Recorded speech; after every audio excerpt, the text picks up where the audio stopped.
Planet Coaster 2 has over 60 coaster models in-game, and while Frontier cannot say it, every coaster in the game bases itself off of a real-life counterpart. The designs, the trains, even the track styles are all inspired by real manufacturers. Welcome to TH Designs, where today we're breaking down every single coaster model in Planet Coaster 2 and revealing its real-life counterpart. Anton is alphabetically the first manufacturer seen in Planet Coaster 2 and is based off of the real-life German manufacturer Schwarzkopf, named after Anton Schwarzkopf, where the in-game equivalent takes its name from.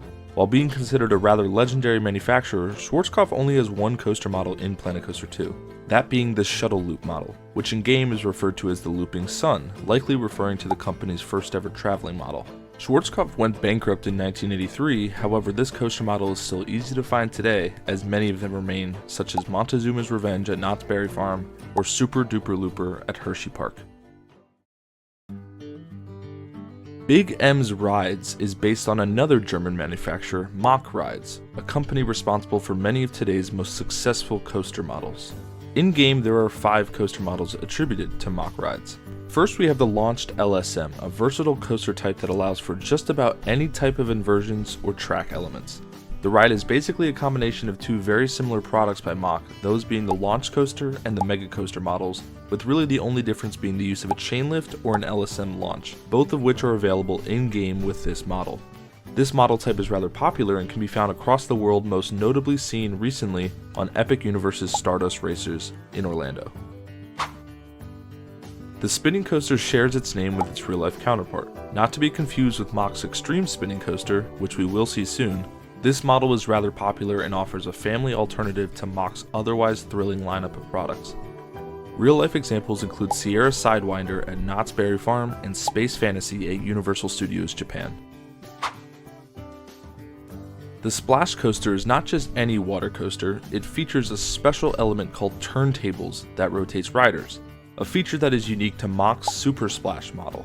The in-game train design is relatively generic but shares similarities to real-life counterparts like Atlantica's Super Splash at Germany's Europa Park. The Ultra Spin Coaster was added in the first DLC to come to Planet Coaster 2, the Thrill Seekers Ride Pack. This model is an extension of the previous Mack spinning coaster, however with access to inversions and launches. The distinct train design and elements point directly to Mack's Extreme Spinning Coaster product. This model is widely popular with riders, however only has 2 installments, those being Time Traveler at Silver Dollar City and Ride to Happiness at Belgium's Plopsaland. The water coaster shares many similarities to Mack's other product, the Splash Coaster, however lacks some of its unique elements. This model shares its name with its real-life counterpart, offering a traditional water coaster style and layout. 9 of these models are currently operating, with the latest installment being as recent as 2021.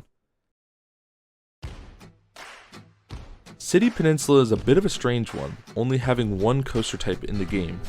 Whereas other coaster types discussed thus far are relatively easy to trace to a real-life manufacturer, City Peninsula doesn't appear to have one. Its only coaster type, the Wooden Coaster, is from Planet Coaster 1's Vintage Pack and resembles the same train seen on old Woodies like Coney Island Cyclone, built by Vernon Keenan and Harry Baker. So I think it's best to chalk this coaster type off as a general variation of old early 1900s Woodies like Coney Island Cyclone. Dark Kinetics is based off of arguably the most influential coaster manufacturer of all time, that being Aerodynamics. Up until its bankruptcy in 2001, Aero created some of the most iconic and groundbreaking designs in roller coaster history. In-game, we see just 3 of their iconic models. The Dark Kinetics looping model is a foundational coaster model that was seen in theme park sims well before Planet Coaster and is based around maybe the most pioneering model of all time, the Aero Custom Looping Coaster. This model paved the way for steel inversions, especially the iconic corkscrew element, first seen on this model's 1976 Cedar Point Origin corkscrew. The last construction of this model was in 1999 as Tennessee Tornado at Dollywood, as many newer successors like B&M and Intamin became much more favorable. The sit-down 6-seater is equal to Aero's variant of the hypercoaster concept. Of course, hypercoaster referring to any coaster between 200 and 299 feet. While the model and track type could have one think of a Morgan hypercoaster like Steel Force at Dorney Park, the in-game model points directly to the first ever hypercoaster, another Cedar Point icon, Magnum XL 200, opening in 1989. 4 of these were made in total, with the last one being built in '94, only 3 still operate. The X Dimension offers a very unique take on how coasters are traditionally experienced. This model has riders sit beside the track and with magnets rotate riders along the track layout, creating a very intense and disorienting experience. The model refers to maybe Aero's wackiest concept, the 4th Dimension coaster. The first 4th Dimension coaster was X at Magic Mountain, later becoming X2. This was Aero's last ever coaster before becoming bankrupt, and the plans were sold to the manufacturer S&S Worldwide, who would end up building 2 more. The Eddie Fun Mitchell Company is a playoff of the original designer of the side friction coaster, Edward Joy Morris. The Eddie Fun Mitchell Company only has one coaster model to its name, and that is the wooden side friction coaster. Of course, this model is based off of the general side friction coaster model that was first designed in 1894. The first installment of this model was in 1902, known today as Leap the Dips, at Lakemont Park in Pennsylvania, and was America's oldest operating coaster until 2023, when Lakemont Park stopped all ride operations due to financial difficulties. F&F International is the in-game name given to the manufacturer we just spoke about, S&S Worldwide. The manufacturer could theoretically be attributed for the X Dimension coaster, however technically there are only 2 models in-game under its name. The Crazy Mouse is almost like a miniature dive coaster and resembles the real-life S&S El Loco model. The model is famous for its beyond vertical drops and essentially is an upgraded steel Wild Mouse. 6 have been built and all remain operating. The Launch Pneumatic is a launch coaster variant known for its powerful acceleration and top speeds. Its real-life counterpart is the S&S product Thrust Air Coaster. Only 2 have ever been made, with Kings Island's Hypersonic XLC and the former fastest accelerating coaster in the world, Dodonpa at Fuji-Q Highland. Despite their status, both have been torn down. Giovanni shares a very similar name to its real-life counterpart, Giovanola. The former manufacturer only built 3 coasters before eventually being owned by Intamin, and is really known for being the stepping stone for Walter Bollinger and Claude Mabillard, who eventually started B&M, hence the track similarities. Only 2 models exist for Giovanola, the first being their inverted model. Only one of these was ever built and is the only inverted Giovanola out there, with Anaconda at Gold Reef City in Johannesburg in South Africa. The other 2 coasters were sit-down 6-seater coasters, otherwise known as their hypercoaster model. These 2 coasters being Titan at Six Flags Over Texas and the famous Goliath at Six Flags Magic Mountain. Both resemble the in-game coaster car perfectly.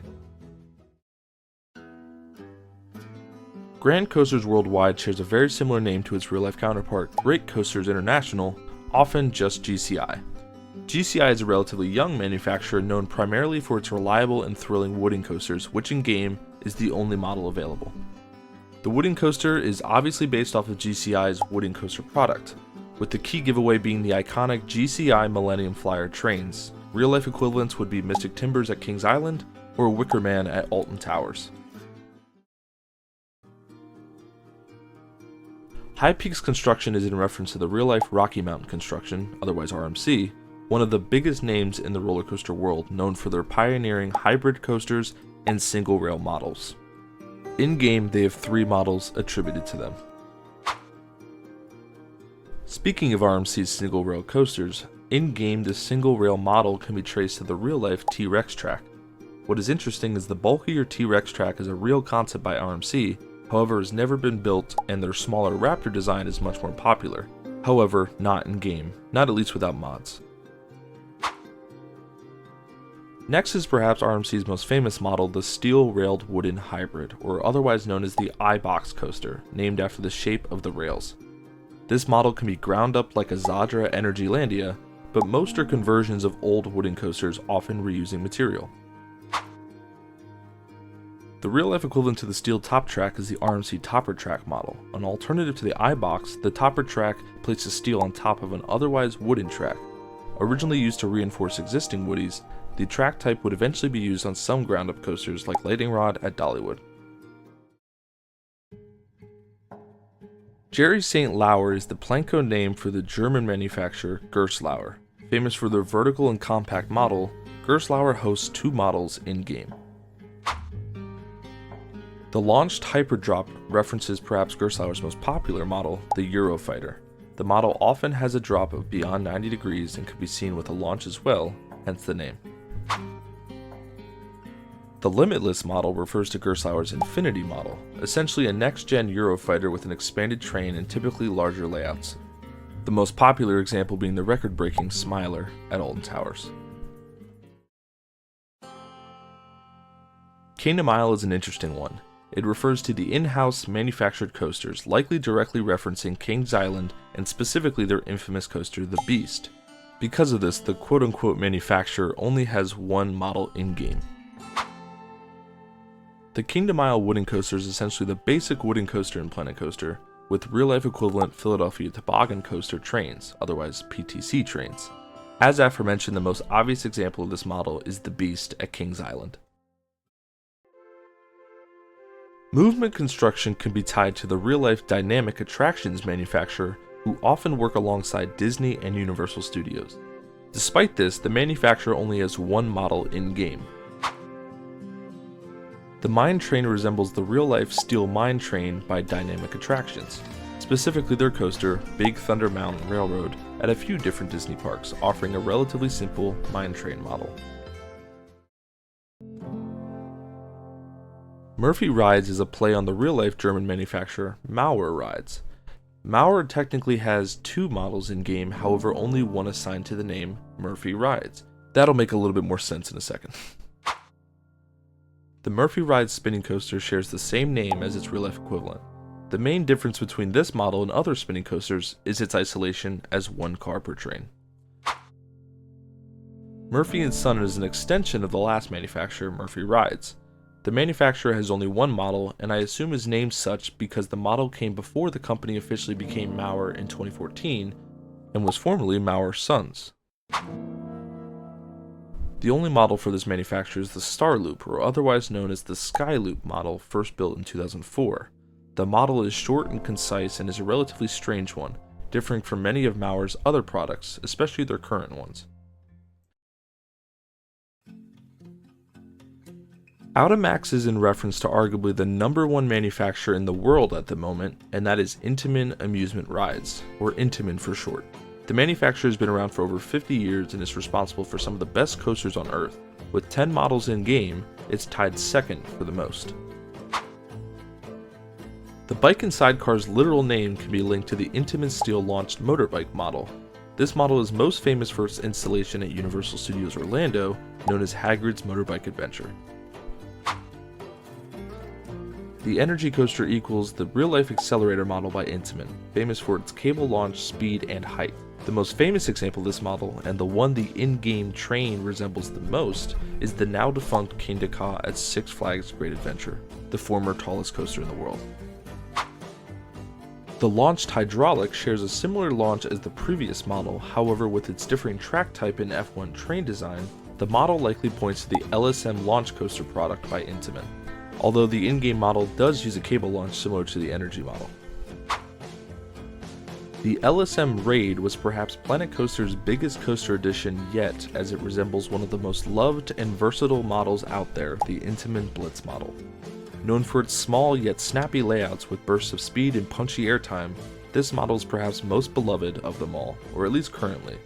Real-life examples include Maverick at Cedar Point, or perhaps the best coaster in the world, Velocicoaster at Universal Studios Orlando. The Momentum model lends itself to the real-life Intamin product, the Impulse Coaster. While the model is limited to a multi-pass shuttle launch, the model was relatively popular and successful in the 2000s. The Multiverse Coaster has 2 variants. First, the Friction Wheel model. This resembles the real-life multi-dimensional coaster product by Intamin, allowing for switch tracks, drop tracks, and more. The in-game train design seems to lend itself towards 13 at Alton Towers. The LSM variant goes by the same name, however allows for 4 cross seating. It shares all of those same capabilities, however has access to an LSM launch. A real-life example would be Uncharted at Port Aventura, which shares very similar train models. The The sit-down 4-seater model is equivalent to Intamin's Giga Coaster model, a product that is often, but technically not always, broke the 300-foot height mark. The most obvious example of this model is Millennium Force at Cedar Point. The Intamin water coaster is a very different model than the others thus far and shares the same name as its real-life counterpart. This model, unlike other water coasters, includes a very large and unique elevator design that allows for a higher throughput. The wing model also shares its name with its real-life counterpart, as riders sit 4 across with the outer 2 hanging beyond the track, hence the name. This model is known for its intensity and ejector airtime, with Skyrush at Hershey Park perhaps being the most famous example. Pearl Rides is a unique play on the words of its real-life counterpart, Zamperla. The manufacturer offers quite a diverse selection of models, however only has one in-game. The spinning Manic Mouse is based on the Zamperla product, the Twister Coaster, a somewhat deceiving name alluding to a much more thrilling type of model. The model is similar to other Wild Mouse models in-game, but differing in its ability to spin and its fun and wacky car design. A notable example would be one of Cedar Point's newest coasters, the appropriately named Wild Mouse. Premium rides can be traced pretty easily to the real-life American manufacturer Premier Rides. The manufacturer is most famous for their variations of launch coasters, including the famous Skyrocket models. Despite their many models, only one is in game currently, that being the launched LSM. The launched LSM has a very general name and could be credited to a few different Premier Ride products, however the distinct train design points directly to the Skyrocket 3 model. Not to be confused with a very different Skyrocket 2 model, this model allows for a much more expansive layout and was likely the main reason this product was chosen for Planet Coaster. Real-life equivalent includes Full Throttle at Magic Mountain. Valais Nidwalden are tied with Outamax or Intamin for the second most models in the game, currently at 10. The name itself refers to one of the biggest names in coaster history, Bolliger and Mabillard, otherwise known as B&M, a company responsible for some of the best coasters ever made. The drop coaster is pretty obviously reminiscent of the B&M product, the dive coaster. This model is one of B&M's most successful ever, with 19 made, many of which were built in recent years or are currently under construction, showing its consistent popularity. Oblivion at Alton Towers was the first, and Griffin at Busch Gardens Williamsburg is maybe the most recognizable, just to name a few famous installations. The floorless model in Planet Coaster shares the same name as one of B&M's most popular models ever, the floorless coaster. The model's name appropriately describes the nature of the train and is not only popular as a ground-up custom coaster, but is also seen as a replacement for old stand-up trains. Similar to the floorless model, the inverted 4-seater shares the same name as its real-life counterpart, the B&M inverted coaster. While most inverted coasters only have 2 seats across, the B&M invert has 4, hence the name.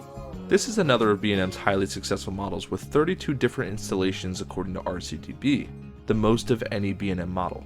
Popular examples include Banshee at Kings Island or Raptor at Cedar Point. The inverted flying model refers to B&M's flying coaster model, with 11 installations globally. While there have been a few iterations on the flying concept, the B&M flying coaster is likely the most successful. Real-life examples include the various Supermans across the Six Flags Park and Manta at SeaWorld Orlando, where the in-game base train is modeled from. The sit-down lap bar is based off of another highly successful and pioneering B&M product, the Hypercoaster. Defined by its famous fan-favorite clamshell restraints, this model is arguably B&M's most successful and my personal favorite coaster model. While Hypercoasters refers to any coaster between 200 and 299 feet, the model also extends beyond that with coasters like Fury 325 at Carowinds and Orion at Kings Island breaking 300 feet each, achieving the title of Giga. The sit-down over-the-shoulder model is based off of the B&M sitting coaster model.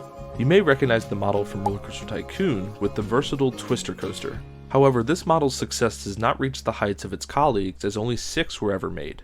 Kumba is perhaps the most iconic example at Busch Gardens Tampa. However, the model also offers a launch variant as seen on the Incredible Hulk at Universal Studios Islands of Adventure. The splashdown does not reference a specific product by B&M, but rather a variant of the previously mentioned sit-down lap bar, with 5 ever built. This model offers staggered seating as seen on hypercoasters like Diamondback at Kings Island or Shambhala at Port Aventura in Spain. However, the splashdown name itself refers to the unique feature seen on Diamondback where the train splashes into a man-made pool using added water breaks or scoops on the rear of the train, something only seen elsewhere on the B&M dive coasters SheiKra and Griffin. The stand-up model shares its name with its real-life counterpart as well. The model was popular in the 90s but saw many of their trains replaced with floorless coasters in the 2010s, as we talked about before. Only 7 were ever made and are widely regarded as being uncomfortable ride experiences, paving the way for a brand new iteration, which we're about to talk about. The Wave Coaster is a new model seen in Planet Coaster 2 and was a huge marketing tool during the game's launch, as the real-life Surf Coaster model was big in the media. This new iteration of the stand-up coaster allows for riders to move more freely with the track, as well as the ability to launch, as seen in-game. It is only seen on one coaster so far, and that is Pipeline the Surf Coaster at SeaWorld Orlando. The Wing Chainlift model is based off of the B&M Wing Coaster product, where 19 have been built. The specific inclusion of the chainlift in the name refers to the model's ability to launch as well, which cannot be done in-game. Frontier, please change this. Popular models include Gatekeeper at Cedar Point or Raptera at King's Dominion. Vector refers to the iconic Dutch coaster manufacturer, Vekoma, a manufacturer that has built 445 coasters in their lifetime, the most of any major manufacturer, and are responsible for some of the best, and worst, coasters ever made. Vekoma is a staple in roller coaster history and perhaps surprisingly has the most in-game coasters of all manufacturers with 11. The Child Coaster was recently added in the latest Sorcery Pack DLC and is based off of the Vekoma product, the Family Coaster. The model is very different from others seen thus far, as it obviously lends itself towards kiddie coasters, but was a very welcome addition to the game. The Giant Inverted Return model refers to the similarly named Giant Inverted Boomerang model. The model is appropriately named as it really is, as it sounds, a gigantic inverted boomerang. Only 6 were ever made, with Goliath, formerly Deja Vu at Magic Mountain, being likely the most recognizable installation. Remember before when I said that Vekoma is responsible for some of the best and worst models ever made? Well, here you go. Here's arguably the worst model ever made. The inverted suspended model is based on the real-life suspended looping coaster, or SLC as it's often referred, a surprisingly popular model with 42 installations worldwide. Infamous for its extremely painful and uncomfortable rider experience, this model is responsible for some of the worst coasters out there, like Condor at Wallaby Holland, just to name one. The LIM Launch Family Coaster is another DLC edition included in the Thrill Seekers Ride Pack. The model is based on the new-gen Vekoma model, the Family Launch Coaster, identifiable by its unique track design and LIM launch. Only 3 have been installed thus far, with Big Bear Mountain at Dollywood likely being the most recognizable. The Vector Looping Coaster is based off of Vekoma's MK1200 product. Named after its 1200mm gauge track, the model has had 30 installations and essentially is Vekoma's version of the Aero Custom Looper. The Return model, as you likely guessed, is based off of the Vekoma Boomerang model, the most successful model ever made. Seriously, they are everywhere. This in-game model uses the Aero train design, however still has the boomerang layout. The Return MK2 references the MK1200 product we already covered, but specifically the Boomerang iteration. The inclusion of the Return MK2 and the Return as 2 separate models is a bit strange to me, as the only difference appears to be the train type. Even the supports are the exact same. Moving beyond the quote-unquote old Vekoma models, the rotating coaster is a great representation of the return of Vekoma as a manufacturing powerhouse. The model allows for the train to intentionally turn and spin whilst having the ability to launch, similar to the Intamin multiverse model we saw earlier. The model does not have a direct product equivalent, as it's more of a Vekoma prototype, seen only on the most expensive coaster ever built, Guardians of the Galaxy Cosmic Rewind at Disney. The sit-down 4-seater references the Vekoma sit-down thrill coaster product. This model is perhaps Vekoma's most versatile and played a crucial role in this rebirth of Vekoma lately. Popular models can be found almost anywhere, as 15 have been built, but the in-game base trains reference the Top Gun variant. The Swaying Mine Train is another that I don't think can be traced to a specific Vekoma product, but rather is a reference to a custom project, the Seven Dwarves Mine Train ride at Magic Kingdom and Shanghai Disney. The tipper coaster can be linked to the Vekoma tilt coaster product. What's interesting is that the coaster model references the older variation of the model as opposed to the newer one seen on coasters like Siren's Curse at Cedar Point, with the in-game track and train design seeming to point to the original model seen in the 2000s. Quite strange. Whitelake Amusement Shore only has one model in-game and shares a similar connection as seen in the side friction coaster. The model itself is based off of the custom-built wooden Wild Mouse seen at Blackpool Pleasure Beach, which is where the in-game manufacturer bases its name off of. The real-life equivalent operated for 59 years and unfortunately closed in 2017. Zephyr references the similarly spelled German manufacturer Zierer. The manufacturer has a pretty respectable portfolio with 205 coasters built. Despite being responsible for thrilling coasters like Verbolten at Busch Gardens Williamsburg, Zierer only has one rather underwhelming model in-game. The final coaster on this list, at least for now, is the Junior coaster, which bases itself off of the Zierer Force coaster product. Specifically, the dragon-themed train seen in-game references the Force 5, which has 7 installations worldwide, according to Roller Coaster Database. And that's it! That's all 61 coaster models in-game and sums up our extremely long list of real-life coaster equivalents seen in Planet Coaster 2. I did try to shorten this video as much as reasonably possible, but I do hope you enjoyed and maybe learned a thing or two. If you did enjoy, make sure to like and leave a comment letting me know if you want to see more. Subscribe if you want to see more fun Planet Coaster 2 content here at TH Designs.